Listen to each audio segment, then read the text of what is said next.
Je m'appelle Alyssa Ray Monroe. J'ai 26 ans et le 2 août 2024, je suis morte pendant 9 minutes. À l'époque, j'avais plus de 14 millions d'abonnés sur Instagram, TikTok et YouTube. Ma ligne de maquillage venait de devenir virale. J'étais en couverture de Vogue et les marques m'offraient des sommes à 6 chiffres pour une seule publication. Quand avez-vous regardé un miroir pour la dernière fois sans penser à comment corriger ce que vous voyez? Silence. Qui êtes-vous quand les caméras sont éteintes? Je me suis mise à pleurer parce que je ne savais plus. La pression s'est intensifiée à mesure que mon nombre d'abonnés augmentait. Les marques attendaient plus. Plus. Les fans exigeaient un contenu constant et l'algorithme exigeait des taux d'engagement de plus en plus parfaits. J'étais piégée dans une cage dorée que j'avais moi-même créée. Je jouais le bonheur tout en mourant à l'intérieur. Mon équipe m'a programmé une tournée promotionnelle à Miami pour la nouvelle collection d'été de Monroe Glow, 5 jours d'interviews, de séances photos et de rencontres consécutives. J'étais épuisée avant même de monter dans l'avion, mais le spectacle devait continuer. La suite au Fontainebleau était magnifique. Vue sur l'océan, salle de bain en marbre, fleurs fraîches partout. Parfait pour le contenu des coulisses que mon public attendait. J'ai installé mon ring light et j'ai commencé à filmer une vidéo, une journée dans ma vie, faisant semblant d'être enthousiasmée par les masques faciaux et le service en chambre. Salut, chères âmes magnifiques, dis-je à la caméra avec mon sourire de pratique. Bienvenue sur ma chaîne. Je suis ici, dans cette suite absolument magnifique à Miami, et j'ai hâte de partager cette incroyable routine de soins avec vous tous. Mais à mi-chemin de l'application d'un masque hydratant, la pièce a commencé à tourner. Mon cœur battait si vite que j'ai cru qu'il allait exploser. J'ai essayé de continuer à filmer. Le spectacle doit continuer, mais mes mains tremblaient trop pour tenir la caméra stable. Désolé les gars, j'ai ri nerveusement. J'ai juste besoin de prendre de l'eau. Mais quand je me suis levée, mes jambes m'ont lâché. La dernière chose dont je me souviens, c'est d'avoir heurté le sol en marbre, ma lumière annulaire s'écrasant à côté de moi, toujours en train d'enregistrer. Puis l'obscurité, puis la conscience. Je flottais au-dessus de mon corps, observant les paramédicaux s'agiter frénétiquement autour de quelqu'un que je reconnaissais lentement comme étant moi-même. Mon visage parfaitement sculpté était gris pâle. Mes extensions étaient emmêlées et en désordre. Ma tenue de créateur était déchirée là où il l'avait arrachée pour fixer l'équipement médical. Pour la première fois depuis des années, j'avais l'air humaine. Mon assistante Madison pleurait hystériquement dans son téléphone. Oui, c'est une urgence. Alyssa Monroe s'est effondrée. Non, je ne sais pas ce qui s'est passé. Elle était juste en train de filmer. Et puis, s'il vous plaît, dépêchez-vous. Mais je ne ressentais aucune panique, aucune douleur, juste une étrange légèreté, comme si j'étais enfin libérée du poids que je portais. C'est alors que tout a changé. La chambre d'hôtel s'est estompée et je me suis retrouvée debout dans un endroit que je ne peux décrire que comme la pure vérité. Pas la version filtrée, éditée, perfectionnée de la vérité que je vendais, mais une vérité brute, honnête, magnifique. La lumière là-bas n'était pas dure comme l'éclairage de studio. Elle était chaude, révélatrice, guérissante, et puis je l'ai vue. Jésus se tenait devant moi. Et il n'était pas la figure distante des classes de catéchisme de mon enfance que j'avais la plupart du temps ignorée. Il était réel, présent, rayonnant d'un amour si complet qu'il rendait chaque emoji cœur que j'avais jamais posté insignifiant. Il ne parla pas immédiatement. Il me regarda simplement avec des yeux qui voyaient tout. Pas seulement la persona publique que j'avais construite, mais la file brisée, effrayée, insécure en dessous. Et dans ce regard, je me suis sentie connue pour la première fois depuis des années. Alissa, dit-il finalement, et mon nom dans sa voix semblait avoir un sens que je n'avais jamais compris. Seigneur, murmurai-je, bien que je ne sache pas pourquoi. Je n'avais pas prié depuis que j'étais enfant. Tu étais célèbre sur terre, dit-il doucement, mais à qui appartenais-tu? La question me frappa comme un coup physique. Pendant toutes ces années, à construire ma marque, à façonner mon image, à développer mon audience, je ne m'étais jamais posé cette question. J'appartenais à l'algorithme, j'appartenais à mes sponsors, j'appartenais à mon public. Mais je n'avais jamais appartenu à quelqu'un qui me connaissait vraiment. Je ne sais pas, ai-je admis. Et pour la première fois depuis des années, j'ai dit la vérité complète. Puis, il me montra quelque chose qui brisa mon cœur. Les gens m'appelaient la voix d'une génération, mais ils ne connaissaient pas la voix. À l'intérieur de ma propre tête, celle qui n'arrêtait pas de murmurer « Ce n'est jamais assez ». J'ai commencé mon parcours sur les réseaux sociaux à 19 ans en publiant des tutoriels de maquillage depuis mon petit appartement à Nashville. J'étais une fille de petite ville du Kentucky, avec de grands rêves et de plus grandes insécurités. Je vis mon influence de son point de vue, non comme la construction d'un empire ou l'autonomisation, mais comme une guerre spirituelle. Je regardais des adolescentes faire défiler mon fil d'actualité, comparant leur visage naturel à mes selfies filtrés. Je les vis se tenir devant des miroirs, détestant ce qu'elles voyaient parce que cela ne correspondait pas à mon image numériquement parfaite. Je regardais une jeune fille de 15 ans, nommée Emma, en Ohio, dépenser son argent de poche pour ma ligne de maquillage, espérant que cela la rendrait populaire comme moi. Quand cela ne transforma pas sa vie, elle sombra plus profondément dans la dépression. Je vis Sophia, 17 ans, au Texas, qui arrêta de manger pendant 3 semaines pour tenter d'obtenir un corps comme le mien, ne sachant pas que la moitié de mes photos étaient éditées et l'autre moitié prise après des jours de famine et de déshydratation. Je regardais Grace, 19 ans, en Floride, qui contracta des cartes de crédit pour acheter les vêtements que je promouvais, s'endettant pour tenter de recréer un style de vie lui-même bâti sur de l'argent emprunté et des partenariats des deux marques. Je ne savais pas, sanglotai-je. Je ne voulais pas qu'elle. Tu savais, dit Jésus, non pour condamner, mais pour révéler. Tu savais parce que tu ressentais le même vide qu'elle. Tu savais parce que tu leur vendais les mêmes mensonges que tu étais désespéré de croire. Il me montra mes propres sections de commentaires, des milliers de jeunes femmes écrivant des choses comme « J'aimerais te ressembler, je ne serai jamais assez bien, tu es parfaite et je ne suis rien ». Des commentaires que j'avais aimés et auxquels j'avais répondu par des encouragements génériques, tout en me sentant secrètement validée par leur insécurité. « Tu avais une plateforme, continua-t-il, mais tu l'as utilisée pour bâtir ton royaume, pas le mien. Tu avais de l'influence, mais tu les as influencés à poursuivre le même vide qui te tuait. » Je vise la réalité spirituelle derrière mes collaborations de marque, comment j'avais promu des produits que je n'utilisais pas, des modes de vie que je ne vivais pas, et un bonheur que je ne ressentais pas. Je vis comment mes posts authentiques sur l'amour de soi étaient des mensonges. Des mensonges parce que je me haïssais. Comment mes messages d'autonomisation étaient vides parce que je me sentais impuissante. Chaque photo filtrée était un mensonge, dit Jésus. Chaque post sponsorisé était une tromperie.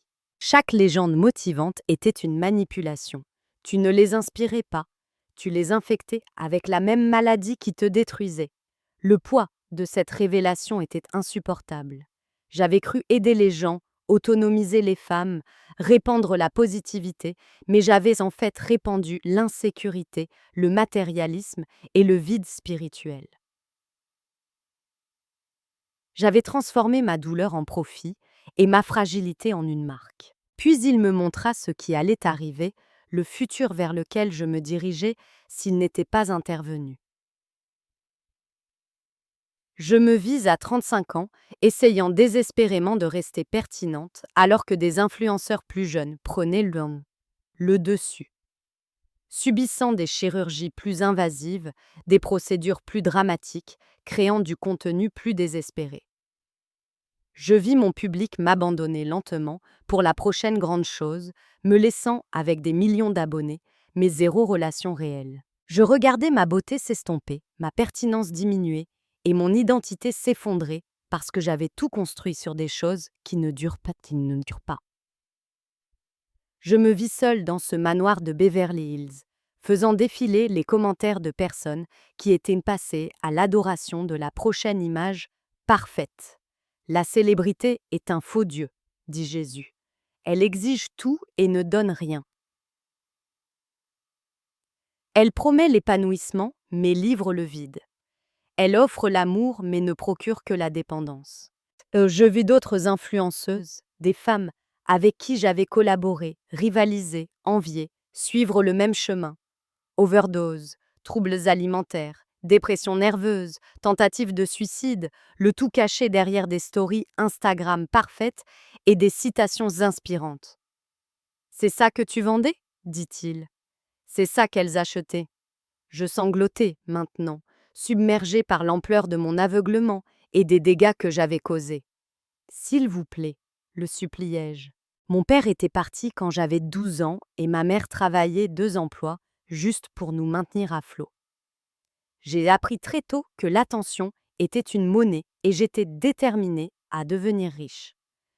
Ma première vidéo virale a été une transformation glow-up montrant mon passage d'adolescente, maladroite, à beauté prête pour Instagram. Elle a obtenu 3 millions de vues en 2 jours. Les commentaires affluaient. Objectif: tu es parfaite, j'aimerais te ressembler. S'il vous plaît, laissez-moi revenir. Laissez-moi leur dire la vérité. Laissez-moi réparer ce que j'ai fait.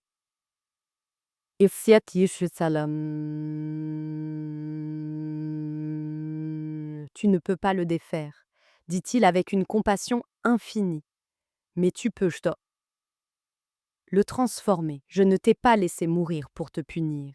Je t'ai laissé goûter le vide de ce que tu cherchais, afin que tu puisses revenir et leur dire d'où vient la vraie valeur. Il posa sa main sur mon cœur et je sentis quelque chose que je n'avais pas ressenti depuis des années. Une paix qui n'était pas jouée, une joie qui n'était pas publiée, un amour qui n'était ni aimé ni partagé. Ta valeur, dit-il, n'a rien à voir avec ton nombre d'abonnés. Ta beauté n'a rien à voir avec ton apparence. Ton influence a tout à voir avec ta vérité. Mais comment, demandai-je, comment leur dire? Ils me suivent pour le fantasme, pas pour la réalité.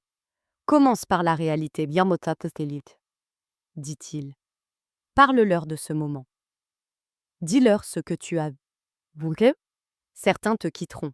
De toute façon, ils ne te suivaient jamais, jamais toi, mais juste l'image. Mais d'autres trouveront la liberté dans ta vérité. Je me sentis ramenée loin de ce lieu de lumière parfaite, vers le bruit et le chaos du monde que j'avais créé. Mais je portais avec moi quelque chose maintenant, une vision de ce que l'influence pouvait vraiment signifier. Je me suis réveillée, haletante dans une ambulance, les paramédicaux s'affairant frénétiquement autour de moi. La première chose que j'ai vue fut mon reflet dans la vitre de l'ambulance.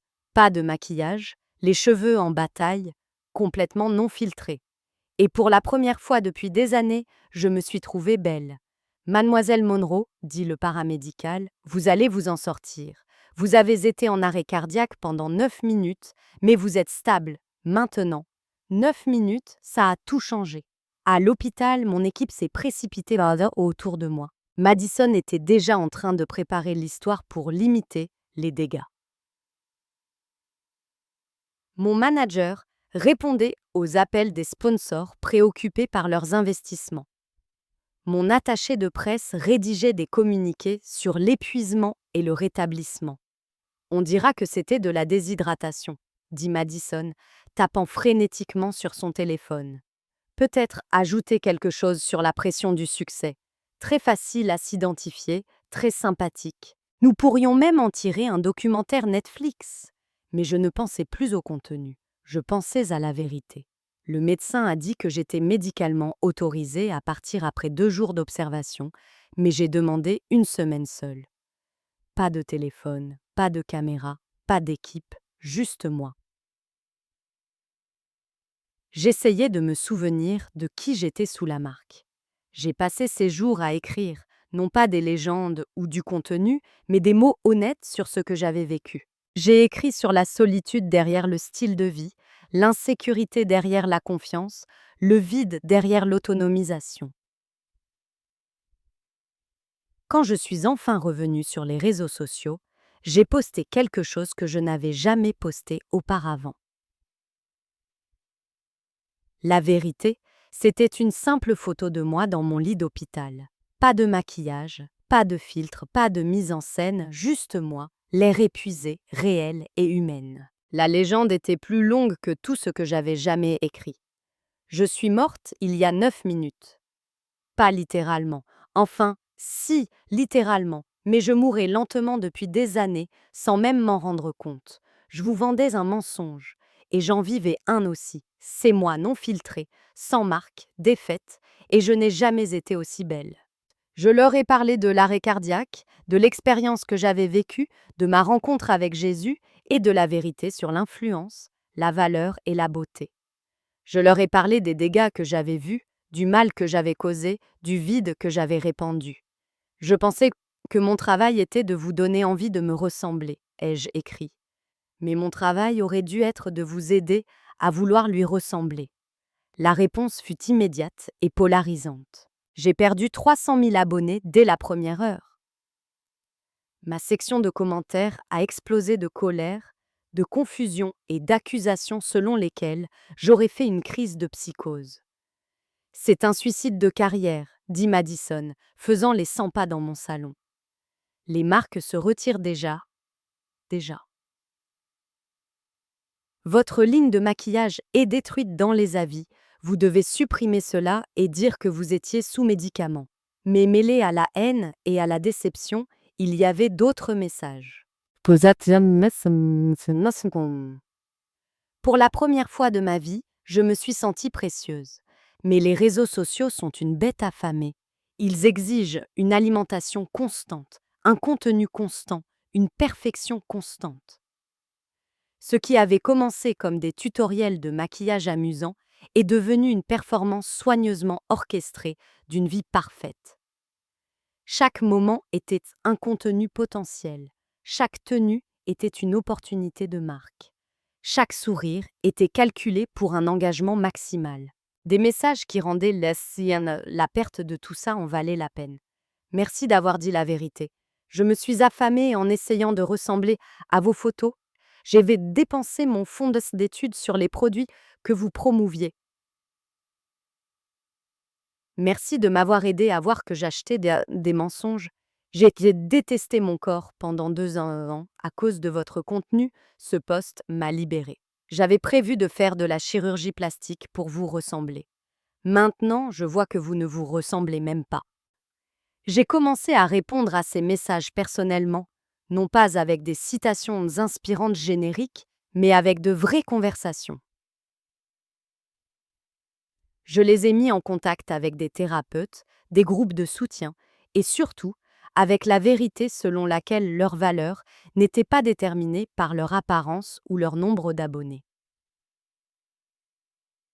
Au cours des mois suivants, j'ai systématiquement démantelé l'empire que j'avais bâti. J'ai retiré ma ligne de maquillage, mis fin au partenariat de marques qui promouvaient des standards malsains et supprimé des milliers de photos que je savais nuisibles. J'ai continué à créer du contenu, mais c'était différent. Au lieu de tutoriels sur comment avoir l'air parfait, j'ai fait des vidéos sur l'apprentissage à se voir tel que Dieu nous voit. Au lieu de promouvoir des produits, j'ai promu la vérité. Au lieu de vendre des rêves, j'ai offert de l'espoir. Mon nombre d'abonnés est passé de 14 millions à 3 millions, mais mon engagement a augmenté. Les personnes qui sont restées n'étaient pas de simples abonnés. Elles étaient des compagnons de route dans un voyage vers la vérité, la guérison et la beauté authentique. J'ai commencé à voyager dans les universités et les lycées pour parler de l'éducation aux médias sociaux et de la réalité derrière la culture des influenceurs. J'ai collaboré avec des cliniques spécialisées dans les troubles alimentaires et des organisations de santé mentale.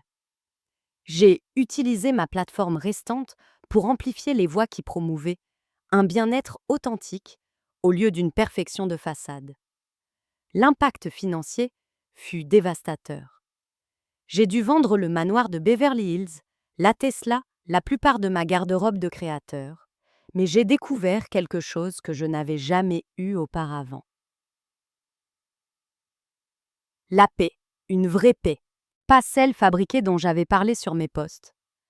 J'ai déménagé à Nashville, dans un petit appartement près de celui où j'avais commencé mon parcours sur les réseaux sociaux. Mais cette fois, je n'essayais pas d'échapper à la vie de petite ville. Je l'embrassais. J'ai commencé à fréquenter une petite église baptiste où personne ne se souciait de mon nombre d'abonnés. Le pasteur David Williams est devenu un mentor, m'aidant à comprendre ce que cela signifiait d'utiliser son influence pour le royaume de Dieu plutôt que pour le mien. Alissa, dit-il lors d'une de nos conversations, Dieu ne t'a pas donné cette plateforme pour construire ta marque. Il te l'a donnée pour construire son royaume. Tu utilises enfin ton influence comme il l'avait voulu. J'ai aussi commencé à fréquenter différemment, non pas à la recherche d'opportunités de collaboration ou de relations publicitaires, mais à la recherche d'une connexion authentique. J'ai rencontré Thomas, un instituteur qui n'avait jamais entendu parler de moi avant que nous nous rencontrions dans un café. Il était plus intéressé par mon cœur que par mes highlights, plus attiré par mon caractère que par mon contenu. « Que fais-tu dans la vie ?» demanda-t-il lors de notre premier rendez-vous. « Et je suis encore en train de le découvrir, dis-je honnêtement. Mais j'apprends à être moi-même au lieu de jouer un personnage. Le plus difficile n'a pas été de perdre l'argent ou la célébrité. C'était d'apprendre à trouver mon identité en dehors de la validation externe. J'étais tellement accro aux likes, aux commentaires et au partage que devenir viral était devenu ma drogue. Apprendre à trouver ma valeur dans l'opinion de Dieu plutôt que sur Internet était comme une guérison d'une addiction. J'ai recommencé à voir le docteur Martinez, mais cette fois nos conversations étaient bien différentes. « Comment te sens-tu quand tu ne postes pas ?» demanda-t-elle. Effrayée, ai-je admis, mais aussi libre, comme si je pouvais enfin respirer, sans jouer de rôle. Et comment mesures-tu le succès maintenant? À 23 ans, j'avais déménagé à Los Angeles, engagé une équipe de managers et d'assistants, et construit ce que tout le monde appelait un empire. Je vivais dans un manoir de Beverly Hills, conduisais une Tesla blanche et avais un dressing qui ressemblait à une boutique. J'ai collaboré avec de grandes marques, lancé ma propre ligne de cosmétiques appelée Monrolo, et j'étais invitée à des événements exclusifs où je côtoyais des célébrités de premier plan. De l'extérieur, tout semblait parfait. Par la paix que j'ai, par la quantité de vérité que je raconte, par le fait que j'aide les gens à trouver leur valeur en Dieu plutôt que dans leur apparence. 1 an après mon arrêt cardiaque, j'ai posté une vidéo anniversaire. J'étais assise dans mon petit appartement de Nashville, vêtue d'un simple pull, peu maquillée, avec un éclairage naturel. J'avais l'air plus âgée, plus douce, plus réelle que je ne l'avais été pendant des années de contenu professionnel. Il y a 1 an aujourd'hui, je suis morte pendant 9 minutes, dis-je à la caméra. Ce fut la meilleure chose qui me soit jamais arrivée. Non pas parce que mourir est bien, mais parce que cela m'a appris à vivre, à vraiment vivre. Pas seulement à jouer ma vie pour un public. J'ai parlé de ce que j'avais appris. Que la beauté n'est pas quelque chose que l'on acquiert, c'est quelque chose que l'on est déjà. Que la valeur n'est pas quelque chose que l'on gagne. Que c'est quelque chose qui nous est donné. Que l'influence ne consiste pas à construire une communauté, c'est suivre celui qui vous a construit. La vidéo a obtenu 2 millions de vues, non pas parce qu'elle était parfaitement produite ou stratégiquement optimisée, mais parce qu'elle était vraie. Et la vérité, j'ai découvert, a son propre pouvoir. Les commentaires étaient différents maintenant. Au lieu de objectif et parfait, les gens écrivaient des choses comme Merci pour votre honnêteté et cela me donnait de l'espoir. Au lieu de demander des recommandations de produits, ils demandaient des prières. J'ai réalisé que j'avais échangé des millions d'abonnés vides contre des milliers de vraies relations. J'avais échangé un faux empire contre une influence authentique. J'avais renoncé à jouer la perfection pour vivre la vérité. Thomas m'a demandé en mariage 6 mois plus tard, non pas avec un ring light et une équipe de tournage, mais en privé dans le parc où nous avions eu notre première vraie conversation. Quand j'ai posté l'annonce de nos fiançailles, je n'ai pas inclus de photos de bagues ni de contenu de planification de mariage. J'ai simplement écrit que j'avais trouvé quelqu'un qui m'aimait sans avoir besoin que je sois une influenceuse. Nous avons eu une petite cérémonie à l'église du pasteur Williams avec la famille et de vrais amis, au lieu de contacts de l'industrie et de partenaires de marque. Pas de photographes professionnels, pas de contenu sponsorisé, pas de posts stratégiques. Juste de l'amour témoigné et célébré par des gens qui nous connaissaient, pas nos plateformes. Lors de notre lune de miel, j'ai fait quelque chose que je n'avais pas fait depuis des années. J'ai laissé mon téléphone dans la chambre d'hôtel et j'ai passé 3 jours juste à être présente avec mon mari. Pas de documentation, pas de création de contenu, pas de performance, juste une vie pleinement vécue sans public. À notre retour, j'ai lancé un nouveau type de série de contenu intitulé Foi non filtrée. Des conversations avec des femmes sur la découverte de leur identité en Dieu au lieu des réseaux sociaux. Nous avons parlé de comparaison, d'insécurité, de beauté authentique et de la différence entre être influencé et être transformé. La série est devenue mon œuvre la plus significative. Au lieu de promouvoir des produits, je promouvais la guérison. Au lieu de vendre des rêves, j'offrais de l'espoir. Au lieu de construire mon royaume, je construisais le sien. 2 ans après ma mort et ma résurrection dans cette chambre d'hôtel de Miami, j'ai reçu un message qui a tout changé. Il venait d'Emma, la jeune fille de 15 ans de l'Ohio que j'avais vue dans ma vision avec Jésus. « Salut, Alissa », écrivait-elle. Je ne sais pas si tu te souviens de moi, mais j'avais l'habitude de commenter tous tes posts en souhaitant te ressembler. J'ai dépensé tout mon argent pour ta ligne de maquillage et je me détestais quand ça ne me rendait pas jolie comme toi, mais tes posts sur la recherche de la valeur en Dieu ont changé ma vie. Je n'essaie plus d'être une influenceuse. J'essaie juste d'être celle qu'il m'a appelée à être. Merci d'avoir dit la vérité. J'ai pleuré en lisant ce message parce que j'ai réalisé ce que Jésus voulait dire en parlant de transformer mon influence au lieu de simplement l'annuler. Je ne pouvais pas effacer les années de promotion de mensonges, mais je pouvais passer le reste de ma vie à promouvoir la vérité. J'ai 28 ans maintenant, j'ai 600 000 abonnés au lieu de 14 millions. Mais ce ne sont plus des abonnés, ce sont des amis, des sœurs, des chercheuses de vérité. Mon contenu ne devient plus viral comme avant, mais il va en profondeur. Il n'obtient pas des millions de vues, mais il change de vraie vie. Mon fil Instagram était un paradis soigneusement sélectionné de vêtements de créateurs, de vacances exotiques et de selfies impeccables. Je postais des citations motivantes sur l'amour de soi et l'autonomisation tout en dépensant secrètement des milliers de dollars en procédures cosmétiques pour maintenir mon image. Mais derrière le ring light, je m'effondrais. Je prenais des pilules de caféine pour rester éveillée pendant des journées de tournage de 18 heures. Je gagne une fraction de ce que je gagnais, mais je suis plus riche que jamais.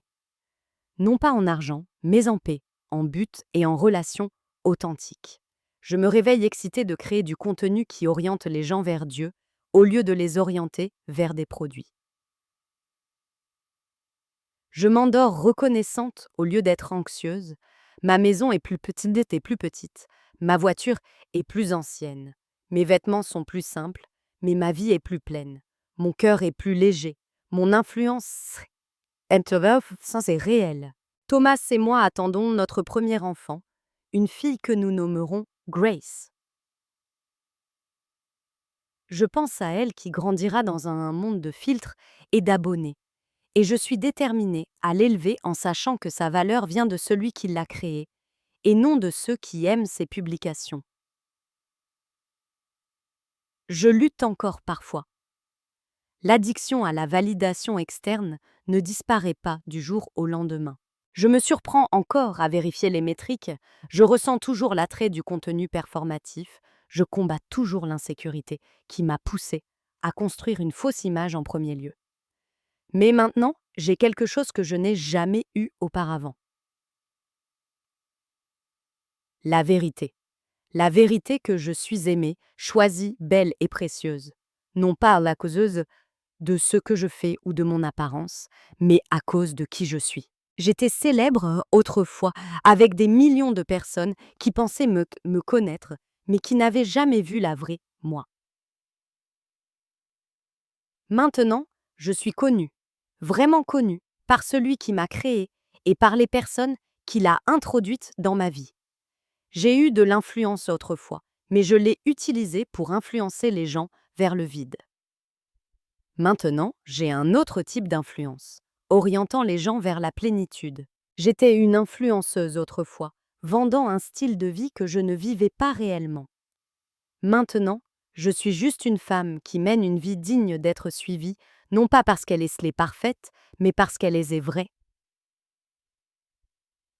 Je m'appelle Alyssa Ray Monroe. Je suis morte pendant 9 minutes à Miami et je suis revenue pour vous dire que votre valeur ne réside pas dans votre nombre d'abonnés. Votre beauté ne réside pas dans votre filtre et votre influence ne réside pas dans vos métriques. Elle réside en celui qui vous connaissez avant que vous n'ayez un seul abonné, qui vous aimait avant que vous ne postiez une seule photo et qui vous appelait belle avant même que vous n'appliquiez du maquillage. La voix de votre génération ne vient pas de l'écran de votre téléphone. Elle vient de celui qui prononce la vérité sur vous chaque jour, que vous écoutiez ou non. J'étais célèbre autrefois. Maintenant, je suis enfin libre, et la liberté, j'ai appris, est le plus beau de tous les filtres. Je survivais avec des shakes protéinés et de l'anxiété, car manger de la vraie nourriture pouvait me faire gonfler pour les photos. Je me faisais des injections de Botox pour prévenir des rides qui n'existaient pas encore. Je dormais 3 heures par nuit à répondre aux commentaires, à planifier du contenu, à analyser des métriques. Mes relations étaient transactionnelles. Les amis étaient des collaborateurs. La romance était une opportunité de publicité. La famille devenait des accessoires de fond pour du contenu authentique sur mes origines. Je n'avais pas eu de véritable conversation avec un autre être humain depuis des mois. Tout était performance, tout était gestion de marque. La solitude était écrasante. J'étais entourée de millions de personnes qui prétendaient m'aimer, mais aucune d'entre elles ne connaissait la vraie Alyssa. Elles aimaient une image, un fantasme, une illusion de perfection soigneusement construite. Et plus elles aimaient la fausse version de moi, plus je haïssais la vraie. J'ai commencé à consulter une thérapeute, le docteur Sarah Martinez, lorsque les crises de panique sont devenues trop fréquentes pour être cachées.